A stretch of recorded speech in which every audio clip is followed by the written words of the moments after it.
Now, the war in Afghanistan has already cost Britain at least $56 billion. That's according to figures published in a new book called Investment in Blood.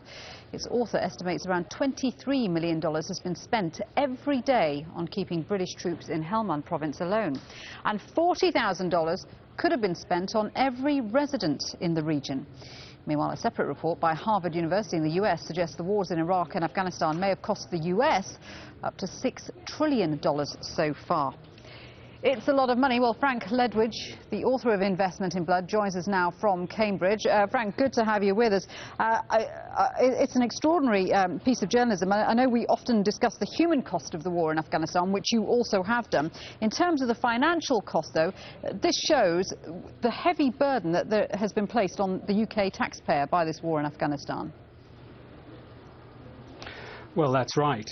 And what I should say is, of course, that most of these figures are the government's own figures. And the estimates that have been made are on top of that. Problem is that our government's been extremely reluctant to put into the public domain what it is actually spent, and you can see why with these vast figures. Yeah, indeed. And then the next question, of course, is for what? The British Ministry of Defence has estimated the cost of military operations in Afghanistan so far as being £25 billion. You seem to be suggesting that that is an underestimate. Yeah, that's a slight underestimate of the military costs. I put the military costs at about £31 billion, including the extra kit that's been spent, new aeroplanes and things like that. But on top of that, of course, which the government don't talk about, are the vast costs arising out, for example, of the development aid that's been given, and, of course, completely unbudgeted costs for our thousands of wounded. We're going to have a major legacy of wounded young men and women, professional soldiers who've had their lives shattered in this war. And as matters stand, the government haven't budgeted a single, well, budgeted trivial amounts for them, and left the burden on charities. Wouldn't the British government be arguing that this is money well spent, though, if in the end you have a stable Afghanistan and the terror threat to the world has been reduced?